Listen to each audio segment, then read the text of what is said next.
Lagos, the ever-busy city of more than 20 million residents, where 21% of the state is on wetlands.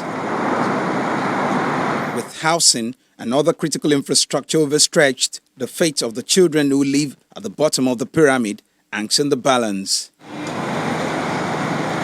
Tucked within the upscale Lekki Peninsula, Ikota slum is one of the many informal communities in Lagos metropolis. It's not a big school actually, it's just small.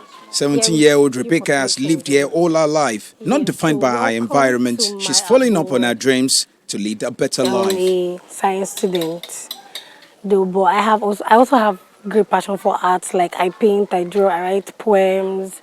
So basically, I aspire to be to study biochemistry in school.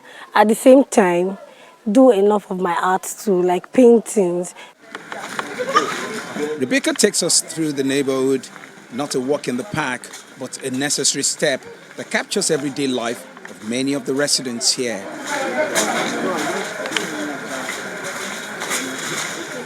In a country where urban population is growing at a rate where the economy is playing catch-up, informal settlements are springing up everywhere with bad living conditions. And that's the story of this major school in this neighborhood, where the students will have to make their way through this makeshift bridge to make it to their school every day. This school is a product of self-help and individual efforts in keeping many of the children in school. Most of the children here are sponsored from people outside here. Presently, I can say that this school has produced more than 100 graduates from university.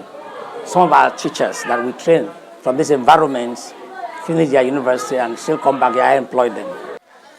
This neighborhood, like many of its kind, can boast of many private schools targeting low-income earners, and just like their location, not much is promised. The government schools are expected to provide an option, and the Lagos State government says it's doing just that. We have a zero tolerance for out-of-school children, an effort to bring back the pupils that are at the verge of discontinuing their education, because we noticed that during COVID, that some children, because long layoff from schools, were not planning to come back. So it was a deliberate program and project that we set out to go look for each of those pupils and bring them back to schools to continue, in their educational pursuit.